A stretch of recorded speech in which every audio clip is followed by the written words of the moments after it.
माननीय सर्वोच्च अदालत सिर्फ सिस्टम पर शक ही पैदा नहीं होगा, पूरे सिस्टम को ही कटघरे में खड़ा कर दिया जाएगा। इस बार भी आप देखिए, लोकसभा चुनाव का रिजल्ट आते ही देश में फिर बकेती शुरू हो जाएगी। हमारे चुनावी सिस्टम पर अविश्वास जताया जाएगा। इस बार भी ईवीएम पर हार का ठीकरा फोड़ा जाएगा। इस बार भी फिर दुनिया भर में हमारे देश को बदनाम किया जाएगा। इस बार भी हमारे लोकतंत्र की साख को बीच चौराहे पर खड़ा किया जाएगा। और ये सब कौन करेगा?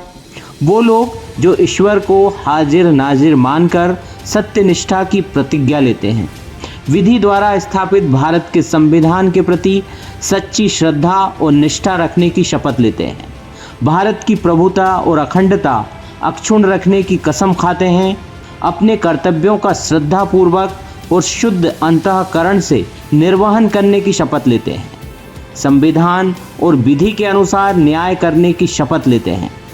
शपथ का प्रारूप हम इसलिए याद दिला रहे हैं क्योंकि रिजल्ट वाले दिन हमें पूरा विश्वास है कि हमारे जिम्मेदार जनप्रतिनिधि हमारे संविधान की शपथ को अपने दिमाग के किसी कोने में डाल देंगे और अपनी हार को लेकर हर तरफ हाय तौबा मचाएंगे।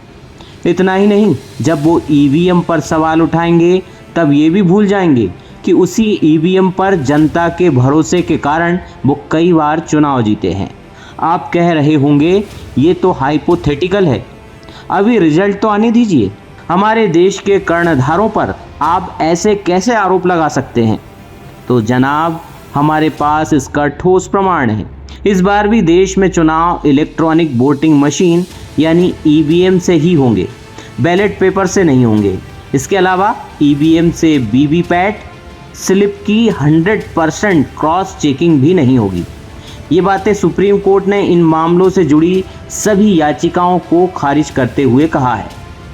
खैर, देश की सबसे बड़ी अदालत ने वही किया जो देश हित में है। सवालों के घेरे में तो वे हैं जो ईवीएम को अपने चुनावी नफे नुकसान के लिए इस्तेमाल करते हैं।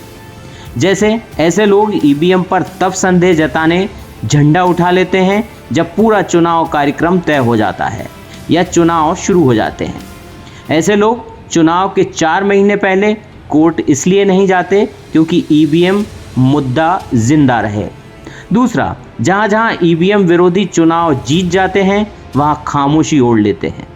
ये वैसा ही है जैसे इन दिनों कहा जा रहा है कि संविधान खत्म करने की कोशिश हो रही है। भैया, संविधान किसी के बाप की बपोती नहीं है जो खत्म कर देंगे। संविधान में सिर्फ संशोधन होता है, वो भी संसद से। जरा सोचिए, हम खुद अपनी संवैधानिक संस्थाओं पर सवाल उठाकर दूसरे मुल्कों को सवाल उठाने का मौका नहीं दे रहे हैं।